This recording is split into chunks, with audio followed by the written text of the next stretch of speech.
fue becado por el rey en una escuela de artillería y salió de subteniente de la escuela de artillería y tuvo una participación bastante desagradable en Tolón cuando conquistó, retomó con sus cañones. No era genial, tenía mejores cañones que los blancos, parece los monárquicos que ocupaban la ciudad, y la reconquistó Tolón y después hizo una carrera militar sin ninguna importancia por otro lado, a pesar de que se la ha magnificado muchísimo.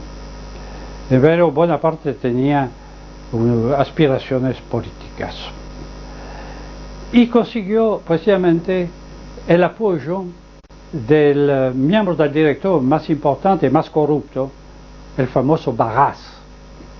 Barras, que entre paréntesis era el amante de la futura mujer de Napoleón, de la Josefina de Beauharnais. Barras vio que esto terminaba mal para ellos especialmente, y que necesitaba alguien con el puño firme. ¿Quién más que un soldado? ¿Quién más que un general? Bonaparte había llegado a este grado a los 24 años, creo. En aquel entonces era como durante la resistencia francesa, donde había chicos de 18 años con galones de coronel, solo se había cosido ellos mismos, era muy fácil. Y Napoleón hizo exactamente la misma cosa. Bueno, no era Napoleón todavía, se había convertido de Bonaparte en Bonaparte. Bueno, está bien, pero tenía un pasado un poco desagradable. En efecto, él había sido últimamente comandante en jefe del ejército francés en Egipto. La guerra se había desencadenado entre Francia la declaró, la Francia democrática, la declaró a Austria, hubo una coalición de los países europeos, inclusive Gran Bretaña, que aprovechó la situación que había creado ella, y el gobierno de París envió un ejército a Egipto para tomar las posiciones inglesas del Medio Oriente por atrás. No resultó, pero Egipto fue conquistada por Napoleón, pero los egipcios se sublevaron, los mamelucos. Hubo una guerra bastante dura y se veía que iba a terminar mal. Entonces, ¿qué hizo el general Bonaparte? Se mandó a mudar. Tomó una fragata, una de las pocas que tenía, abandonó su ejército en pleno combate, llegó a Tolón, llegó a París y se escondió, claro. ¿Dónde? En el Palacio Real. Naturalmente con las prostitutas y los traficantes. Se escondió. Pero a través de Josefina, Barras oyó hablar de este general en una situación militar un poco difícil, que podía ser fusilado en cualquier momento por desertor. Consideró Barras que era el hombre adecuado, el hombre que él podía tener en su mano, pero un hombre que por su pasado militar tenía cierta capacidad para poner las cosas en orden. Y efectivamente lo hizo nombrar cónsul, después primer cónsul, y finalmente un buen día Bonaparte se convirtió en Napoleón, tomó el poder mediante ayudas distintas, especialmente de un banquero que se llamaba Mayer. Los reencontraremos siempre, y a través del cual, entre paréntesis, ya emperador, especulaba Napoleón, inclusive contra los intereses franceses en todas las bolsas de Europa. Esto está documentado. Pero Napoleón, en el campo político, que nos interesa más aquí, Napoleón tiene fama de haber acabado con la mal llamada Revolución Francesa. Y no es cierto. Napoleón la consolidó, salvó de ella lo que se podía y debía salvar desde los intereses de la burguesía francesa y del señor Rothschild, que era su asesor. ¿Cómo? muy sencillo, instituyó, restableció el orden físico. Anuló todas las libertades francesas de las provincias, de los gremios, de la iglesia, todo fue anulado. Un rebaño de individuos considerado legalmente como todos iguales, menos en un punto. Había un sistema electoral, pero este sistema electoral era censatario, es decir, solo tenían derecho de voto los que pagaban determinada cuota de impuesto. Solo pagaban los burgueses, solo votaban los burgueses, y los demás, cero. El capitalismo creció, que ya empezaba a existir antes, creció en una forma espantosa, el proletariado creció, porque los gremios disueltos por el gobierno anterior, por la convención, donde podían ir los antiguos artesanos, los antiguos obreros de los talleres, a las fábricas, y el individuo que tenía bastante plata para alquilar un galpón colocaba un cartelito en la puerta: se contrata obreros, y había una cola a la mañana delante de la puerta. Y estos obreros volvían a trabajar como lo habían hecho en los talleres, pero no en interés propio, sino en interés del dueño de las herramientas. Era el capitalismo más crudo que empezaba, y desgraciadamente no terminó en aquel entonces. Y Napoleón fue quien impuso el sistema a Francia, lo estabilizó. Esto en el orden interior. La democracia igualitaria y libertaria en el campo económico, no en el campo político. Su policía mantenía el orden, como en el famoso Fouché. Y en el campo internacional, bueno, vimos que los gobiernos anteriores, la convención exactamente, había declarado la guerra prácticamente a toda Europa. Los ejércitos franceses recibieron bastante palizas, a pesar de ser buenos combatientes, formados por buenos combatientes, porque la capacidad en el combate proviene de la raza, y la raza no había cambiado en 20 años.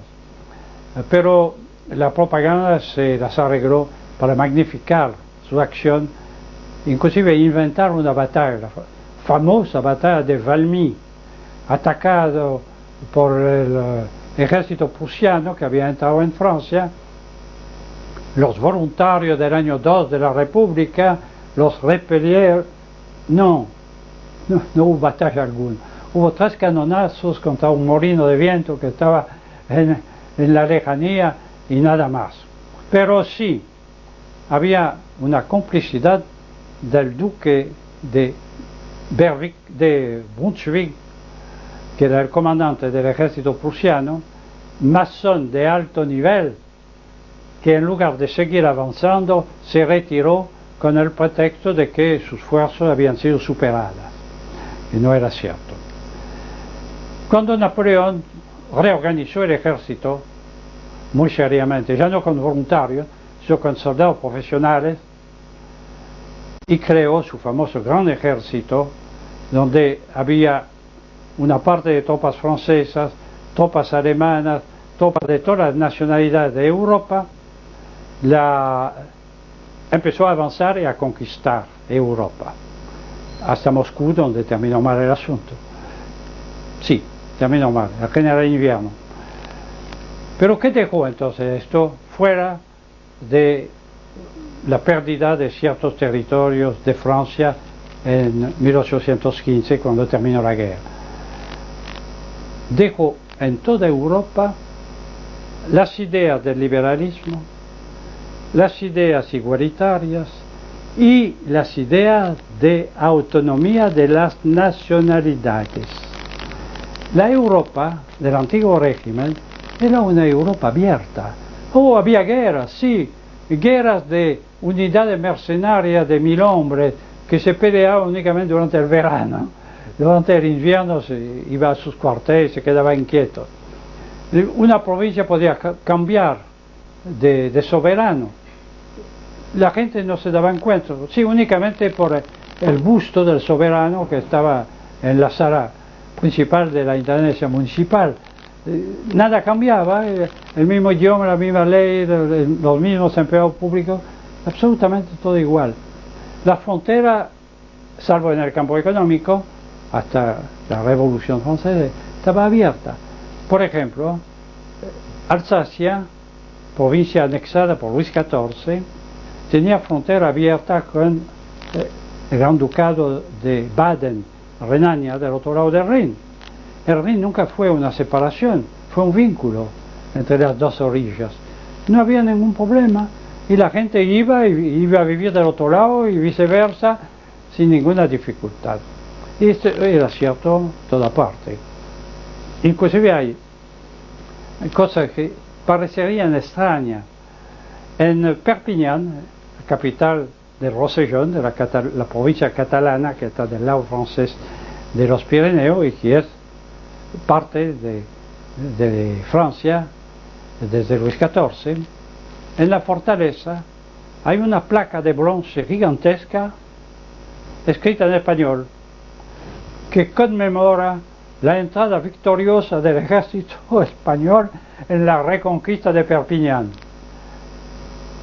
Los habitantes de la ciudad no les importa, ni hoy.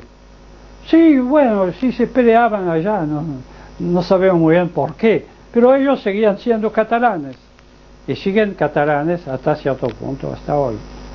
Yo digo hasta cierto punto porque la televisión está destruyendo lo que queda de las tradiciones y de los idiomas de las distintas regiones de Francia, inclusive de la región históricamente francesa, donde se habla hoy en día una mezcla de francés y de inglés que a veces me hace un artículo incomprensible a mí. Pero en las demás provincias, estos idiomas que no se enseñan más, como lo contaba hace un momento, están suplantados cada vez más por este supuesto francés de la televisión.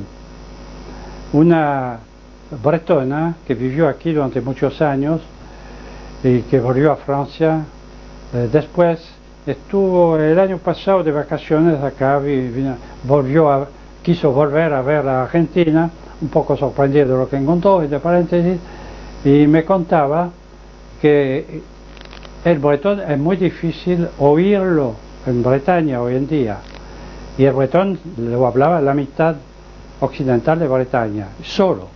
Yo estuve allá durante unos meses en el 39 con mi regimiento y a menudo nos topábamos con gente que no entendía cuando les hablábamos, solo hablaba y solo entendía el bretón.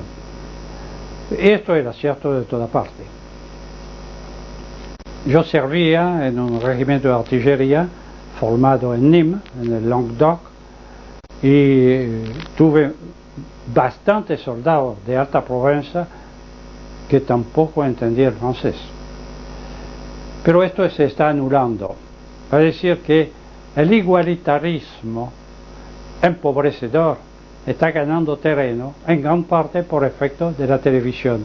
¿Por qué? Porque la televisión la hacen desde París. Y desde París tiene más prestigio que los pocos canalitos que puede haber, no sé si los hay siquiera, en las distintas provincias. Sí, no tienen canales, pero tienen un espacio de unas horas por semana. Pero esto, bueno, es cosa secundaria. Las luces de París atraen. Y la democracia individualista se ha impuesto. Vale decir, el rebaño que constituyó Napoleón. Todos iguales, sin vínculos reconocidos entre sí, con los gremios disueltos, con la iglesia manoseada, y con el ejército otra vez profesional, que eso está bien, pero otro lado. Y el pueblo tiene derecho a votar cada 4, 5, 6 años, poner una boleta en la urna, sin saber a quién está votando, porque los candidatos son elegidos por los partidos políticos. Y los partidos políticos son lo peor de la democracia y son la esencia de la democracia. Es decir, una pequeña oligarquía